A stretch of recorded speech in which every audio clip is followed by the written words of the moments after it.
நபித்தோழர் ஒருவர் திருக்குர்ஆனுக்கு விரிவுரை எழுத நினைத்தார்கள். அவர்கள் அனைத்து கலைகளிலும் வல்லவராய் இருந்தார்கள். எனினும் அவருக்கு ரஹீம், தபராக்க, மதாஉ ஆகிய 3 சொற்களுக்கு பொருள் என்னவென்று தெரியவில்லை.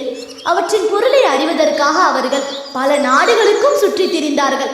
எனினும் அவர்களால் அதற்காக பொருளை அறிந்து கொள்ள இயலவில்லை. பின்னர் மனம் சோர்வடைந்த நிலையில் அவர்கள் ஒரு தெருவின் வழியே சென்று கொண்டிருக்கும் பொழுது ஒரு வீட்டில் ஒரு பெண் தன் அடிமையிடம் ஐனல் மதாஉ, உணவு சமைக்கும் பாத்திரம் என்று கேட்டார்.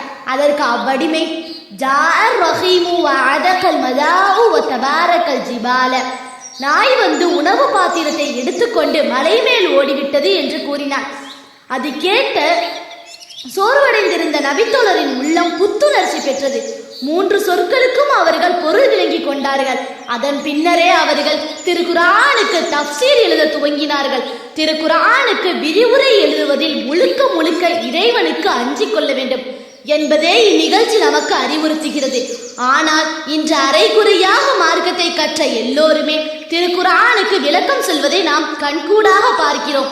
இவர்கள் அல்லாஹ்வுக்கு அஞ்சிக் கொள்ளட்டும்.